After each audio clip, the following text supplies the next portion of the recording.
So this is my first ever UFC prediction video. So you understand my bona fides when it comes to UFC and MMA. I go all the way back to the VHS era when you would go to Blockbuster or your local video store.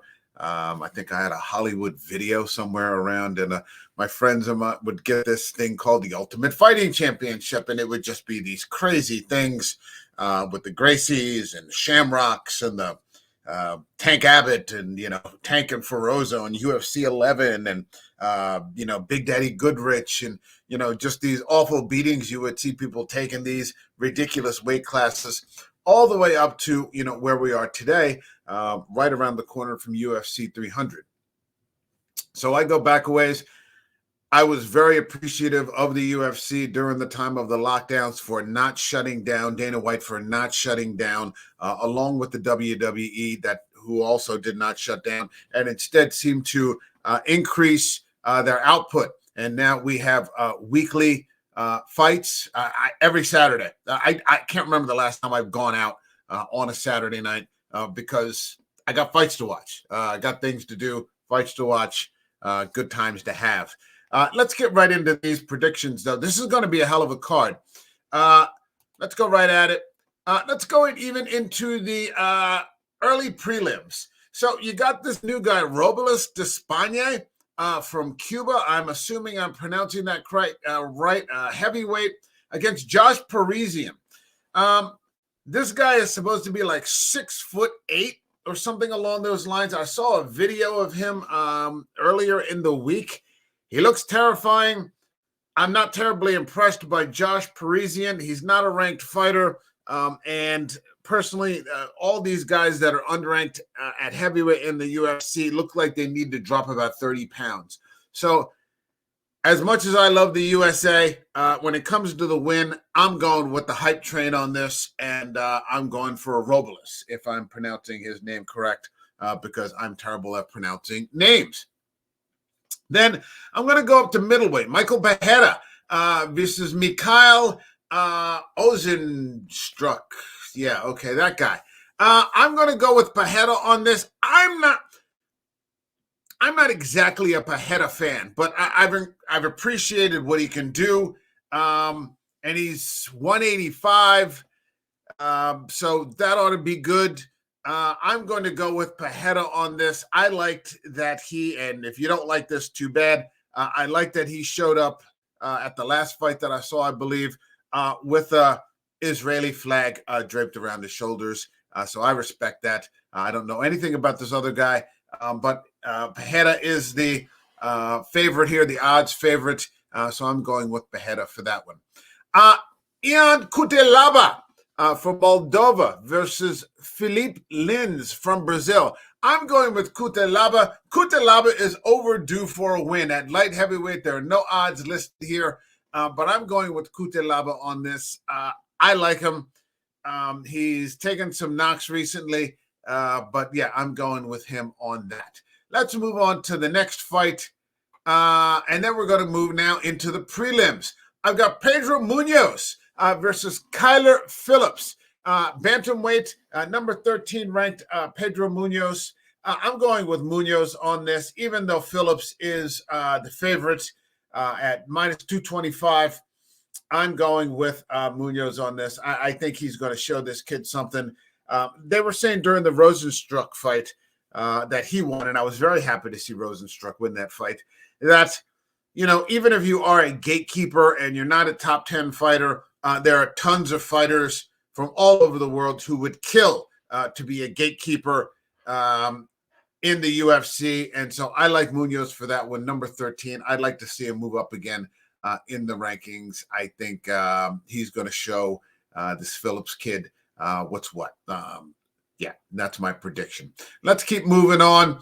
Mateusz Gamrot versus the all-perennial favorite, number 6 ranked Gamrot in the lightweight bout versus, a perennial favorite of mine, Rafael dos Anjos. Wow, it looks like Gamrot is a huge favorite here at minus 345. I'm going to go with Gamrot on this. Dos Anjos might get an upset. I mean, it's always possible. Dos Anjos has fought everybody.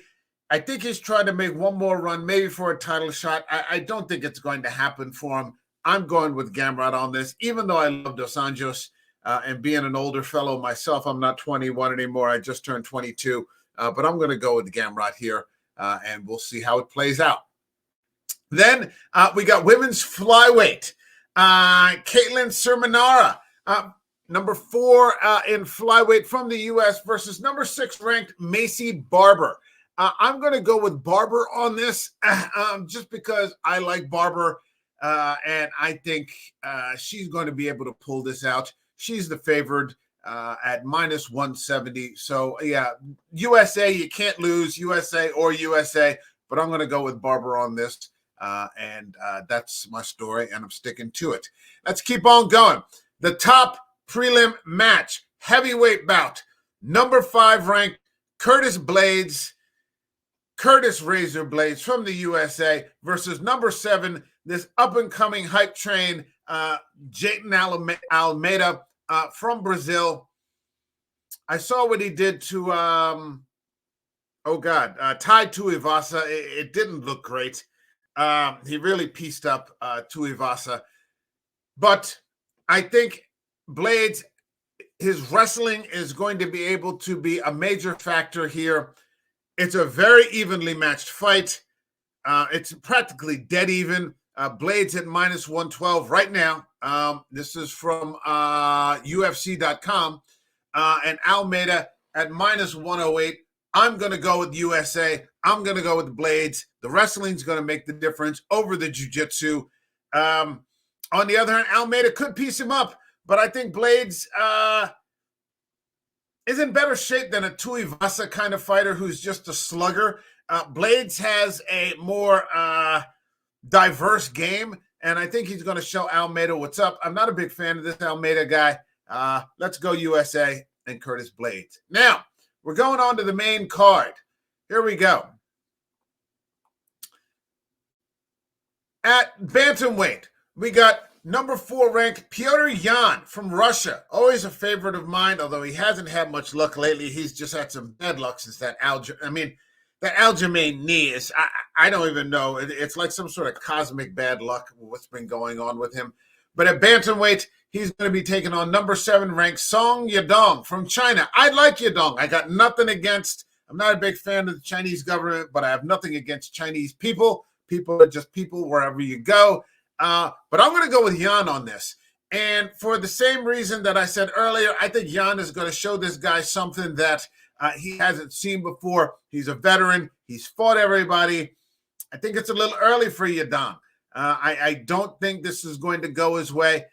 Yan is the favorite here. It's kind of even at minus 135. So, yeah, I'm going to go with Yan on that one. And I'd like to see Yan be able to move forward and get some sort of title run. I didn't like what happened with him in that Merab fight. He got pieced up pretty badly. But I thought he got some bad coaching. I didn't understand with Yan's fight where his corner was in terms of giving him suggestions. Where were the uppercuts? Where were the knees? Just letting this guy shoot on him all day. Unless it really just took him off guard. I'd like to see Yan get another title run at some point sooner rather than later because none of us are getting any younger. But, yeah, I'm going with Yan on that one. Okay, then that brings us to welterweight. Number 4 ranked, El Durinho, Gilbert Burns from Brazil versus number 11 ranked Jack Della Maddalena. I got nothing against Burns. He's a warrior, and I'm always going to be grateful that he took the aura away from Hazmat over there in Chechnya. But I got to tell you right now, I'm going with Jack on this one. He's the favorite here at minus 120, number 11 ranked. I think Jack's going to be moving into the top 10 after this. Burns, I don't see him getting a fight against Leon. It might happen, but I think sometimes you want to see an old vet get another run at it. At the same time, you have these new guys, and you're tired of seeing the same people fight for the title in the top 5. Lightweight like that a lot. You know, it's just these guys on the top 5 they've locked up the top 5, and almost no one gets another shot at it. I like this Jack Della Maddalena, and I think he's going to do it. And I'd like to see him get a title shot soon at welterweight. I'd love to see a Jack versus Leon fight. I think that would be a great fight, much more exciting than a Gilbert Burns fight, just for the sake of getting some new energy. I'm all about new energy. I got nothing against El Durinho, nothing but love for him, nothing but respect. But yeah, I'm going with Jack on this one. All right. That brings us to, oh boy, welterweight. And there are no odds here as of right now. Number 13, Kevin Holland. I like Kevin Holland. I think he's a good fighter. He's got a good personality. I enjoy watching him fight. I enjoy him on the mic, so on and so forth. He just seems like a really positive guy. I like that. But we got this guy, Michael Venom Page, making his UFC debut on the main card of UFC 299. This guy is no joke. On the other hand, he's no spring chicken either. I'm going with, this is a tough one. I don't know. Some of these I didn't come in here, with everything already mapped out. I got to tell you, I'm going with Kevin Holland on this. I think he's going to be able to do it. Michael Venom Page is who he is. And we know that he's lethal. We know that he's dangerous. But I think it's a mistake to look past Kevin Holland. This guy can fight. He's the real deal. And I'd like to see him move into the top 10, not be a journeyman, not just be one of those guys looking to get paid. I'd like to see him make a legitimate title run. He reminds me a little bit of the Bobby Green. But it's like if Bobby Green would ever stop smoking weed, and blunts all day, he could probably be not just a UFC fighter and a guy who can main event at some fight nights, but he could probably make a title run. But every time I see him, he's blazing up. So, he is where he is. Kevin Holland, I'd love to see him get a title fight. I'm going with the USA. I'm going with Kevin Holland in the welterweight and moving up to into the top 10, hopefully. Michael Venom Page, you can't look past him, but don't look past Kevin Holland either. I'm going with Holland on this one. All right, here we go. Lightweight bout. Oh, boy, this is going to be a cracker. I got a feeling about this one. Number 3, the Diamond, Dustin Poirier from the UFC versus number 12 ranked Benoit Saint-Denis from France. This guy's like some sort of French Special Forces guy, combat veteran, now moved into the UFC. So he's got that mental toughness. We know he's got it.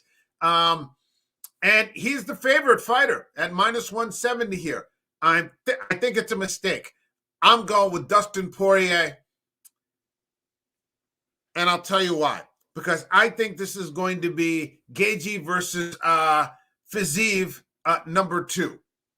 I think it's a little early for Benoit to be jumping all the way to the Diamond. And again, like I said, the lightweight division is locked up. That top 5, those guys never seem to move around. Oliveira, Gaethje, Poirier, so on and so forth.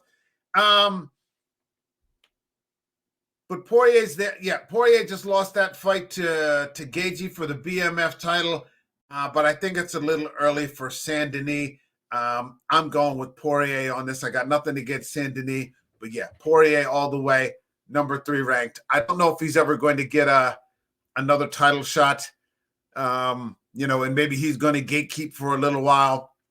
It would be nice if their champion, Makhachev, would ever actually fight someone in his division. That would be nice.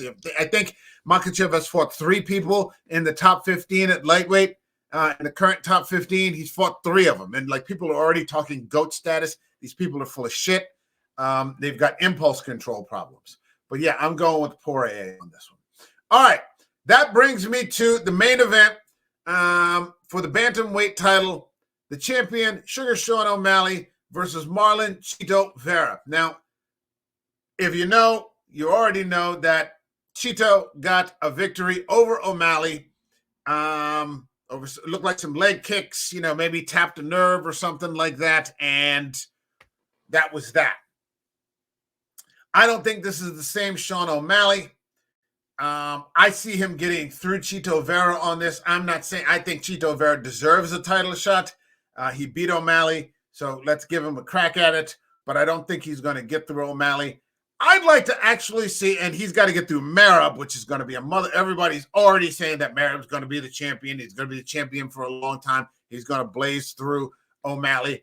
I'd like to see O'Malley. I'd like to see O'Malley.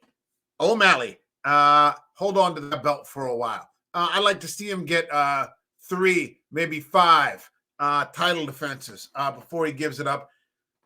I imagine, though, if once he gets through Vera, the very next fight is going to be Merab, which is funky, I think, a little bit because they're sort of bypassing Aljo. I'd like to see Aljo get a rematch. And this whole thing, this incestuous thing between Merab and Aljo and not wanting to fight each other, I think Dana should have said, fuck that. Whoever you two are going to fight and whoever wins that one gets the next title shot. Or Aljo should have automatically received a rematch. I think Aljo's getting sort of pushed off to the side, and it's a shame. And he's going to be fighting in 300. And it's not for a title, and I think that's wrong. I think Dana's making a mistake there. But, that's... that and $5 will give me a cup of coffee at Starbucks, a small one probably. So those are my picks. I'm looking forward to this card coming up this weekend. I'm going to be right there in front of the TV, glued to the screen. That's my video. Like this video. Leave a comment. What do you think of my picks? Am I delusional?